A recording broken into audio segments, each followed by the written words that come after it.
네, 이슈앤피플 2부 막 출발했습니다. 2부의 첫 번째 코너 아웅. 현웅. 아웅다웅 뉴스의 이현웅 아나운서 나와 있습니다. 어서 오세요. 어서 오세요. 안녕하세요. 네. 이현웅입니다. 감기 걸렸어요? 살짝 지금 약간. 올라 그래서 야. 네, 열심히 맞고 있습니다. 그래요. 화이팅입니다. 자, 첫 번째 소식. 어제 공조수사본부가 대통령실과 관저에 찾아가 윤 대통령에 대한 출석 요구서를 전달하려고 했는데 모두 불발됐다는 소식 드렸고요. 특급 등기로 발송한 우편도 전달이 안 됐다고요? 네, 그렇습니다. 직접 전달에 모두 실패한 후에 공조본 관계자는 이 우편으로도 동시에 발송을 했기 때문에 전달에 문제가 없다라는 취지로 이야기한 바 있습니다. 네. 그런데 이 우편들이 반송이 되거나 미배달된 상태인 것으로 확인이 됐습니다. 공조본의 얘기를 보니까 우체국 시스템 상으로 볼 때 대통령실로 보낸 출석 요구서는 미배달 상태라고 하고요. 네. 관저로 보낸 출석 요구서는 수치 거부로 반송된 것으로 확인이 되고 있습니다. 네. 하지만 이 우편물 수령을 거부한 대상이 누구인가까지는 알 수 없다라고 했고요. 공조본은 앞서서 윤 대통령에게 내일 공수처에 출석하라고 통지를 했는데 이렇게 출석 요구서가 전달이 되지 않으면서 정말로 출석할 것인가 알 수 없게 됐습니다. 그런데 지금 검찰도 윤 대통령에게 출석 요구를 하고 있지 않나요? 이렇게 되면 출석한다고 했을 때 도대체 그럼 대통령은 어디로 출석을 해야 되는 겁니까? 예, 그 부분을 두고 여러 가지 얘기가 나오고 있는데 네. 수사 주체를 두고 교통정리가 끝나지 않았기 때문에 네네. 발생한 상황입니다. 결국은 윤 대통령 선택에 달린 거 아니겠냐라는 네. 분석들이 나오고 있는데 뭐 쉽게 그냥 생각해봤을 때는 이 친정인 검찰로 가지 않겠나 하는 네. 생각이 먼저 들 수 있습니다. 네. 아무래도 가장 잘 아는 조직 내에서 조사를 받는 게 심리적으로 좀 부담이 덜할 것이다라는 분석이고요. 네. 하지만 또 잘 아는 곳이 더 무서울 수 있기 때문에 네. 친정이라고 해서 마냥 유리하다고 볼 수는 없는 만큼 이 향후 수사와 재판에서 어느 쪽이 유리한지를 철저히 따져서 공수처 쪽으로 출석할 가능성도 있다라는 전망도 네. 동시에 나오고 있습니다. 네. 뭐 어느 쪽으로 출석하든지 간에 윤 대통령이 먼저 선택하는 곳이 이번 수사의 주도권을 가져갈 거란 분석 나오고 있고요. 네.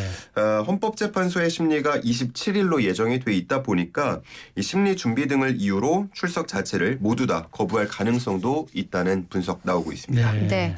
자, 이번 계엄 사태와 관련한 여러 증언이 나오고 있는 가운데 김어준 씨가 국회에 나와 얘기한 한동훈 대표 사살 등의 내용이 충격적이었는데요. 여기에 대한 의문들이 제기가 되고 있죠. 네, 군사 전문가인 더불어민주당 부승찬 의원이 한 라디오 방송에 나와서 의문을 제기했는데요. 진행자가 신빙성이 있는 내용으로 보냐라는 질문을 하자 글쎄요라고 하면서 우방국의 도감청을 통해서 알았다는 것은 믿기가 좀 그렇다라고 말했습니다. 네. 어떻게 그렇게 구체적으로 알 수 있는지 의문이라고 하면서 구체적인 이유로 북파 공작원 통신은 1대1로 이루어지기 때문에 도청이 어렵고 네. 비화폰을 쓴다면 아무리 실력이 우수하더라도 도청이 불가능하다라는 점을 꼽았습니다. 네. 만일 도청이 됐다면 일반 휴대전화를 이용했다는 얘기가 되는데 그렇게나 민감한 내용을 일반 폰을 이용해서 전달을 했을지 그게 풀리지 않는 의혹이라고 하면서 김어준 씨가 받았다는 제보를 그대로 믿기는 어렵다라고 말했습니다.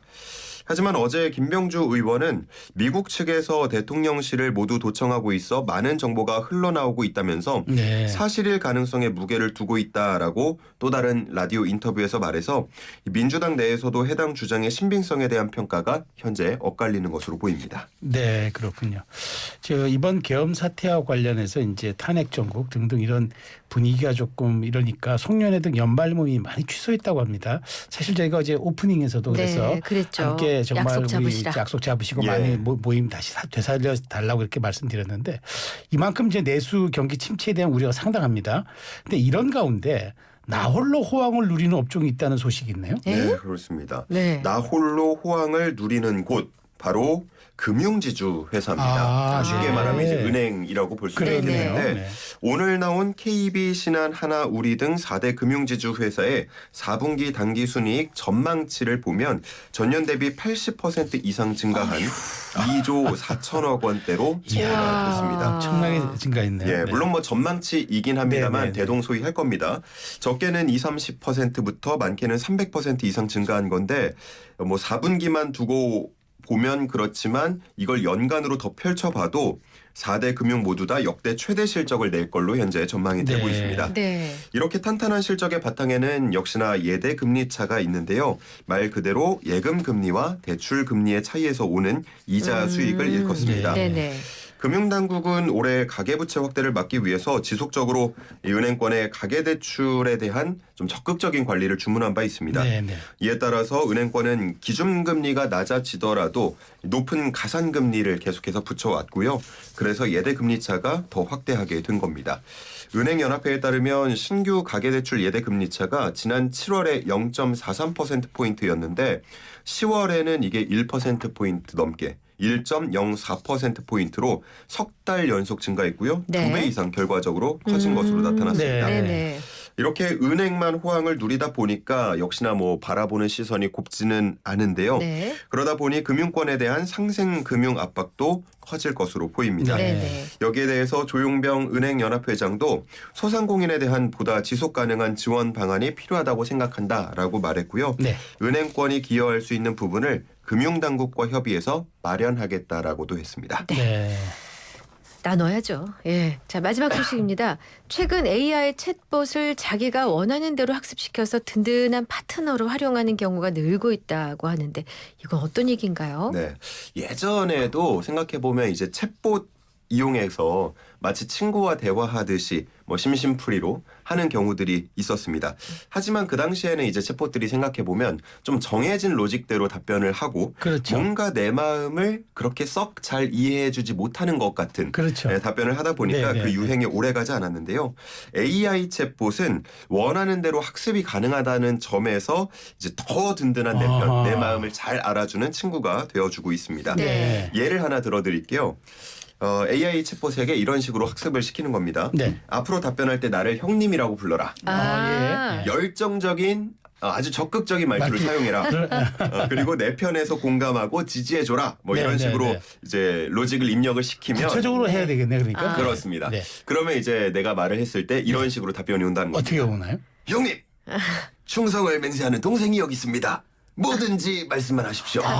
그럼 정확히 반영을 했네. 그렇습니다. 열정적으로 하고, 야 적극적으로 하고. 그렇습니다. 정말 야. 많이 진화했어요. 뭐 예. 이런 식으로 뭐 조직의 형님으로 내가 네, 네, 대우를 네. 받을 수도 있는 거고요. 네. 뭐 집사로 훈련을 시키는 경우에는 이 세상에 누구도 아가씨만큼 소중한 존재는 없답니다라고 하면서 맞춤형 얘기를 하는 거예요. 그렇습니다. 아. 좀 지친 직장인들을 위로해주기도 한다고 합니다. 네. 그렇군요. 뭐 이를 두고 연애 상담을 하거나 아니면 진로 어머. 고민을 털어놓으면서 여러 가지 좀 상담을 해주는 등 아이고. 이 현대인들의 새로운 친구가 되어주고 있다고 하는데요. 전문가들은 일정 부분 효과를 인정하면서도 한계를 지적하고 있습니다. 우리가 왜 여행 갔을 때 낯선 사람 만나면 뭐 처음 본 사람인데도 좀 비밀을 얘기하거나 그렇죠. 내 속내를 좀 네, 드러내거나 네. 고민을 털어놓거나 하는 경우도 네. 있잖아요.